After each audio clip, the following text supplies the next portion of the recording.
Where in the World is Carmen Sandiego Deluxe Edition was a game released by Broderbund Software in 1992 for PC, for DOS, Windows, and Macintosh. It's an educational game intended to teach geography and history. The target audience is middle and high school students, though an adult could definitely have fun playing as well. I chose this game because I thought it was one of the few games that I played that's both educational and fun, and I wanted to see how Broderbund managed to strike that balance.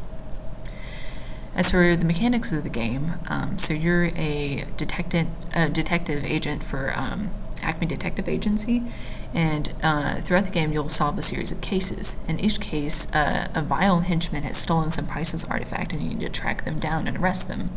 In order to do that, you basically go hopping around the globe, and at each location you'll talk to the locals, you'll look at evidence, and you'll try to figure out where the henchman has gone next. Once you figure that out, then you travel to that new location, wherever it is, and you sort of keep doing that until you found the henchman. The game came packaged with an almanac, and basically all the clues could be solved using this almanac. You could, of course, also pair it with an atlas or encyclopedia, or nowadays the internet.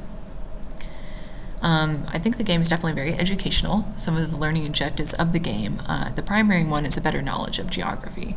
And the way you achieve this in the game is you're visiting these countries and you're learning about each country. So the types of things you can learn is, of course, where it's located in the capital, but also its main exports and crops, the language spoken there, the currency, any significant features in the topography, and different facts about the history of the country. You also, through this process, learn a secondary skill, and that is you have to learn how to use your almanac or your encyclopedia or your atlas in order to solve the clues. So let's look into a specific clue to see an example. So in this clue, so you're in Rome and you're trying to find out where the henchman has gone next. So you're talking to a guard, and the guard has said she was practicing Welsh pronunciation. So the Welsh here is your clue, right? You maybe don't know where in the world they speak Welsh, so you could look that up in your encyclopedia. And you say, okay, well, it's spoken in Wales, which is near England. Great, so I can look that up in an atlas or a map. And now I know where to fly to next. In addition to determining the next location of the henchmen so you can track them down and capture them, you also need to gather evidence about them so that you can create an arrest warrant. So that's what the second bubble is about, saying she was looking for a local lapidary. And so, I need to look this up even now to determine what it is. And so it says a lapidary is someone who deals with gemstones and maybe jewelry. So that gives you a clue the person you're tracking down likes to wear jewelry, which will help you gather an arrest warrant.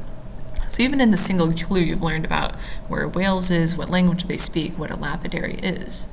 How might this transfer out of the game? Well, I think one thing is you could see perhaps a news article later on about Wales, and now you know about that country, and you can put that into context. And through the course of a single case, tracking down a single henchman, you're going to gather dozens of clues. So this can definitely be a very fruitful learning experience. Okay, so I think the game is educational. I also think it's fun. Why do I think that? Well, first of all, the game has specific goals, and those goals are challenging to meet. So of course, at any time, you're going to be solving a case, right? And that's the immediate goal. But you also have a longer-term goal to keep you engaged with the game, and that is you want to achieve higher and higher ranks, and eventually you want to capture Carmen herself. So you start out the game as a gumshoe, and after solving 80 cases, you reach the highest rank, which is senior investigator. And eventually you can catch Carmen that way. The game becomes increasingly more challenging. You have more difficult clues, and there's less time to solve each case. In addition to this, the game also has sort of this silly, unique sense of humor. There's lots of slapstick, and the villains are very silly. They're not very dangerous and scary at all. They have names like Robin Banks, for example, so they're all puns. And the game also has a very high replay value. There's at least 80 different cases you can build out of thousands and thousands of clues, and you travel all over the world, I think. Almost every country in the world. Another thing that I think is key about this game, and especially this one compared to the original Carmen game, is it's a very immersive fantasy. So you start out the game and it asks you what your name is, and it refers to you by that name throughout the game. So you kind of feel like a real detective, especially as you're interacting with, talking to people, looking at evidence. You know, they have notepad and a phone that you can actually interact with. So it's very immersive, very good attention to detail. So to sum it up, I think the main strength of this game is that the core dynamic, the detective work, the solving cases, directly ties into the main learning objective, which is a better knowledge of geography. If there's any weakness, I think the only one is these interactive cutscenes and elements can slow down the gameplay and become cumbersome, which might impede extended gameplay.